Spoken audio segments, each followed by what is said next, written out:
প্রিয় দর্শক আসসালামু আলাইকুম। আজকের ভিডিওতে আমরা আলোচনা করব মরিচ গাছের ভালো উৎপাদনের জন্য আমাদের কি করতে হবে এ বিষয় নিয়ে। আশা করছি পুরো ভিডিও জুড়ে আপনারা আমাদের সাথে থাকবেন।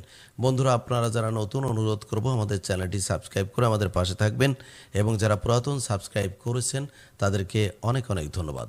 বন্ধুরা, মরিচ গাছে ভালো ফল পেতে চাইলে বা উৎপাদন বাড়াতে চাইলে কিছু ধারাবাহিক কাজ অবশ্যই করতে হবে।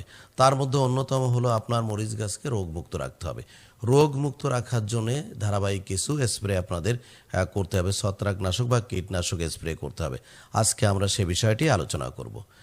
চারা মূল জমিতে লাগানোর পর চারা অবস্থায় অর্থাৎ ডাম্পিং অবস্থায় গোড়া পচা রোগ প্রতিরোধ করতে আপনারা কার্বেন্ডাজিম গ্রুপের ছত্রাকনাশক 2 গ্রাম প্রতি লিটার পানিতে মিশিয়ে স্প্রে করতে পারেন।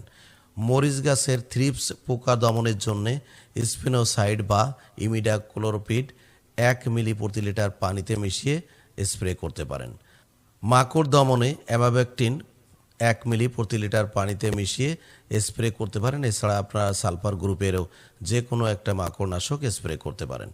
মরিচের সাদা মাছি দমনের জন্য ইমিডাক্লোরপিড 1 মিলি প্রতি লিটার পানিতে মিশিয়ে আপনারা স্প্রে করতে পারেন। এছাড়া অ্যাসিটামিপ্রিড গ্রুপের কীটনাশক আপনারা স্প্রে করতে পারেন। পাতা, ফুল, পত্রবৃন্ত, বৃন্ত পচা রোধের জন্য ম্যানকোজেব বা কার্বেন্ডাজিম গ্রুপের যে কোনো একটি ছত্রাকনাশক 2 গ্রাম প্রতি লিটার পানিতে মিশিয়ে স্প্রে করতে পারেন। মরিচ গাছের কাণ্ড পচা রোধের জন্য আপনারা কপার অক্সিক্লোরাইড গ্রুপের ওষুধ 2 গ্রাম প্রতি লিটার পানিতে মিশিয়ে স্প্রে করতে পারেন।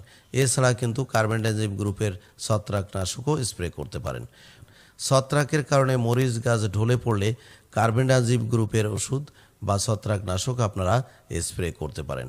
ব্যাকটেরিয়ার কারণে মরিচ গাছ ঢলে পড়লে সেক্ষেত্রে আপনারা স্ট্রেপ্টোমাইসিন 0.2 গ্রাম প্রতি লিটার পানিতে মিশিয়ে স্প্রে করতে পারেন।